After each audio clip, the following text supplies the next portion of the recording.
Morning, guys. I was just thinking about this morning how people look at all kinds of things in their lives and think that those things are predictors for the success and the outcome of their lives.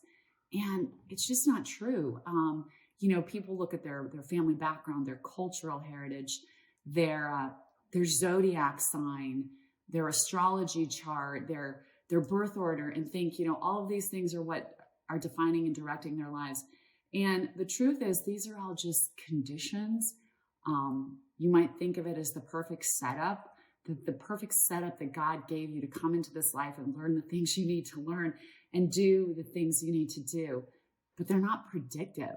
What your life becomes is all about the questions you ask, the decisions you make, the actions you take or don't take.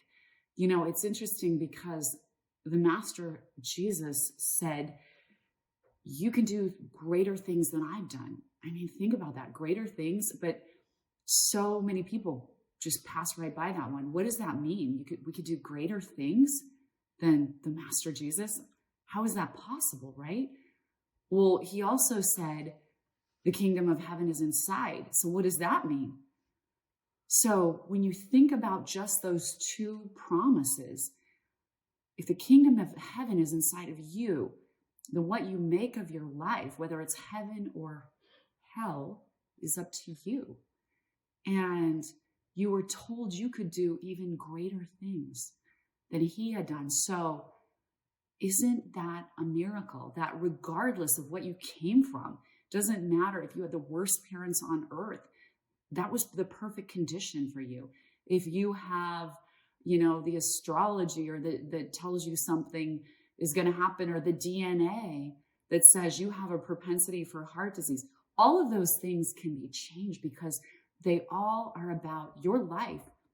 When it comes down to it, is about the mastery, your own self-mastery.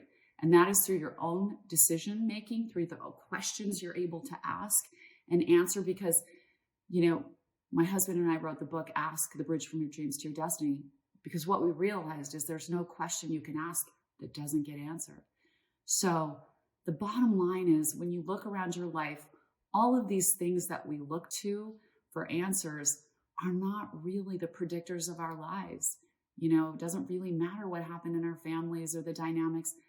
It doesn't matter what our charts say. It doesn't matter what our birth order was. What matters is that you have the power inside of you right now to create the greatest life possible. And I think that's so important to remember and to focus on, that the power is in you. So use it, and just start by using it today. Today is the first day of the rest of your life. Not to be trite and corny, but it really is. Today is a new beginning. So why not start today? Have a great one.